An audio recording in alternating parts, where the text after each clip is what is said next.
Welcome back, everyone. That was a pretty fun stroll through Paris City, wasn't it? Everyone drinking and singing and coughing and smoking. Where are we? You know what? We must have taken a wrong turn back there at the Canal of Schlem. Well, no worries. We'll just take this indirect path through this quaint part of town. Just keep an eye on your belongings and follow me as we try to find our way through the neighborhood of indirect-acting cholinomimetics. Alright, let's try to get our bearings. Okay, I think I can barely see the acetylcholine we saw at Paris City through a moderately concerning layer of smog. Let this indirect view of the acetylcholinergic mime remind you that we're talking about indirect-acting cholinomimetics. So what do I mean by indirect acting? Well, you see, the actions of acetylcholine are terminated by enzymatic hydrolysis, which is accomplished by acetylcholinesterase at cholinergic synapses. Put another way, this enzyme, acetylcholinesterase, gets rid of acetylcholine in the synapse, thus reducing the effects of acetylcholine. While direct-acting cholinergic agents act directly upon the acetylcholine receptor, indirect-acting cholinomimetics bind either reversibly or irreversibly to acetylcholinesterase, thereby increasing the concentration of acetylcholine at the synapse. Remember our symbol for acetylcholine? That's right, it's crisp, cool bottles of acetyl cola. Well, acetylcholinesterase is kind of like this dumpster here, consuming the acetyl cola bottles that have been strewn about the synapse, stopping their effects. And look, somebody knocked over this dumpster, which is kind of like the effect of cholinesterase inhibitors. The acetyl cola bottles spilling into the street is reminiscent of how cholinesterase inhibitors increase concentrations of endogenous acetylcholine at the synapse. And check out the vandalism on this dumpster. Yeah, we get it. You're trying to stick it to the man. Do you really need to stick it to the garbage man? Anti-establishment? More like anti-esterase. And see the word stigma spray painted on the dumpster as well? It may be the sign of a local gang, or maybe a little reminder of the suffix stigmine, which is the suffix of all the cholinesterase inhibitors we're going to be discussing in this sketch. But not all the stigmines are alike. You'll have to know the difference between quaternary and tertiary anticholinesterases. You'll see that the synthetic quaternary agents, such as edrophonium, pyridostigmine, and neostigmine, don't cross the blood-brain barrier and thus have negligible distribution into the CNS. Tertiary amines are the naturally occurring anticholinesterases.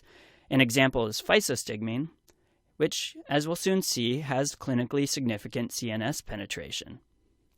Because cholinesterase inhibitors merely amplify the actions of endogenous acetylcholine, the effects are similar to the direct-acting muscarinic agents that we encountered downtown. This includes effects on the eye, respiratory tract, GI tract, and urinary tract. However, anticholinesterase agents also increase activation of nicotinic receptors. See this striated skeletal muscle brick wall? While direct-acting muscarinic agonists have no therapeutic value at the nicotinic receptors of the NMJ, cholinesterase inhibitors can intensify the actions of physiologically released acetylcholine, leading to increased strength of contractions.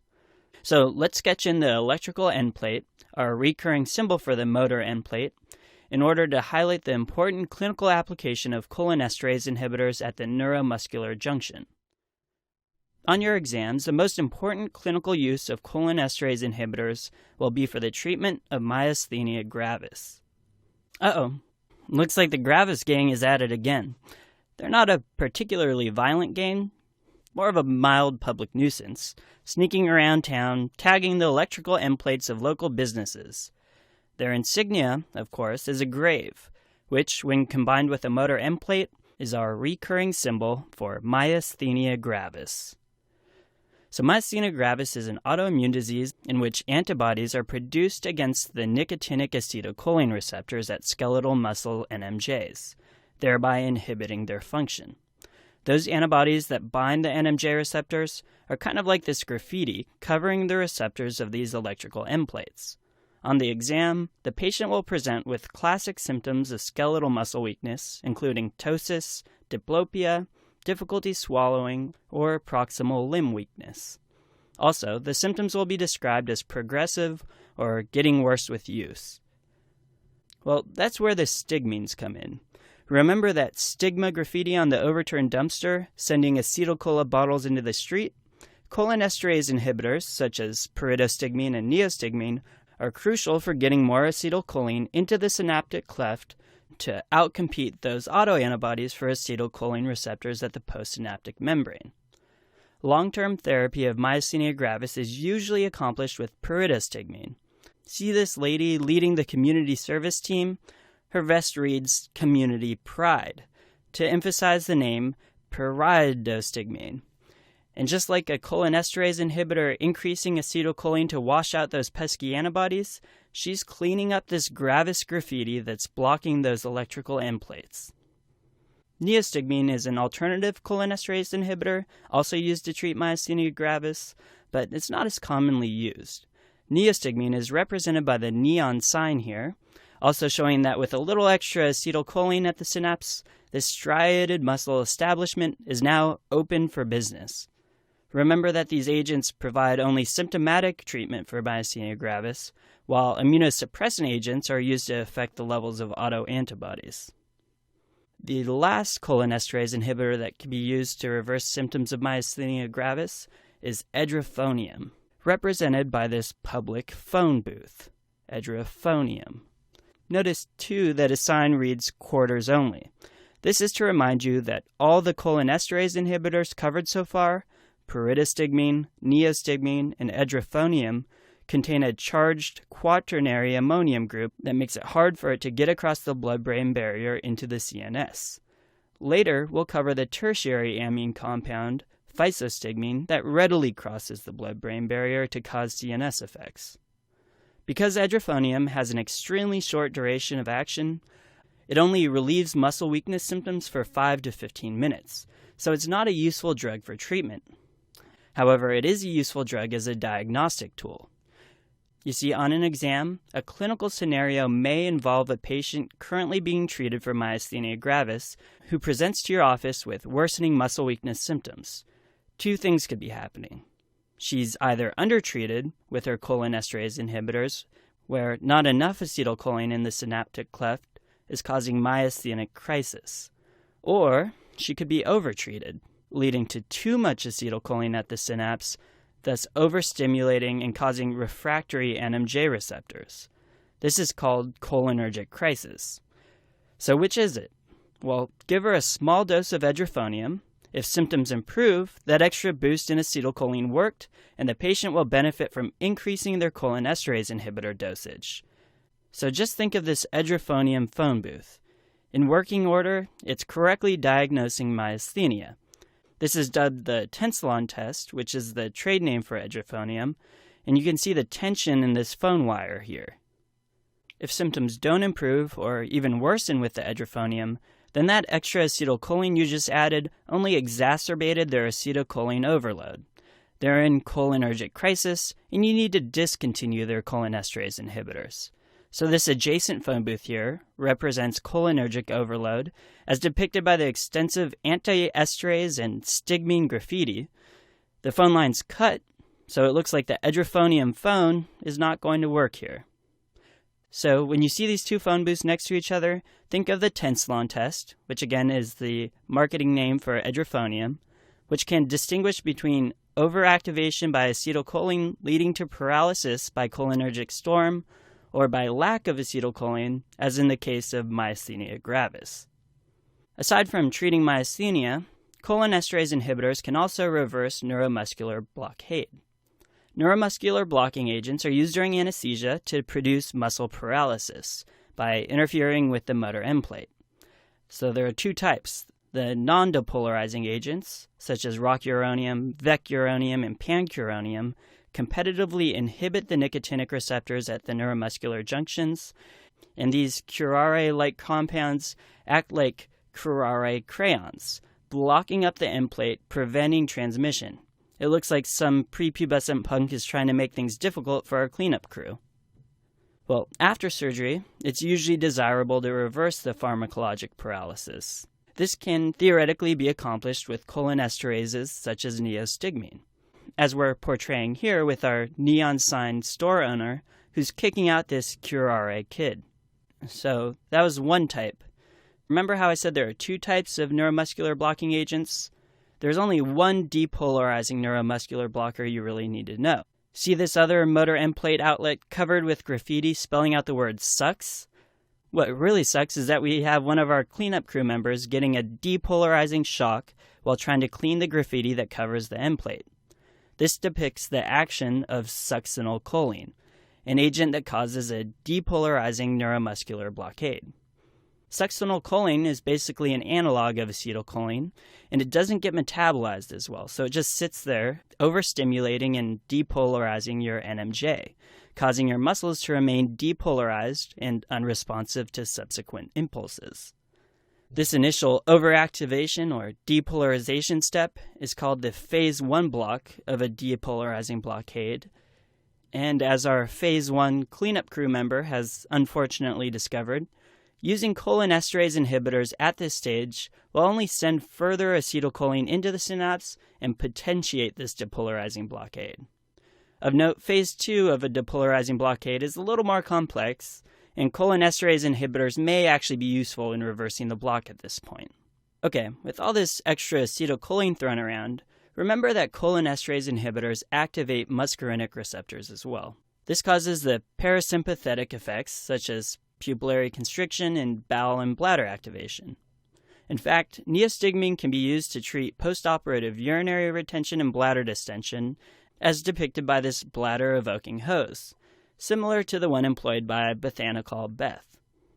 So let's move across the street where we'll cover our last anticholinesterase agent, physostigmine.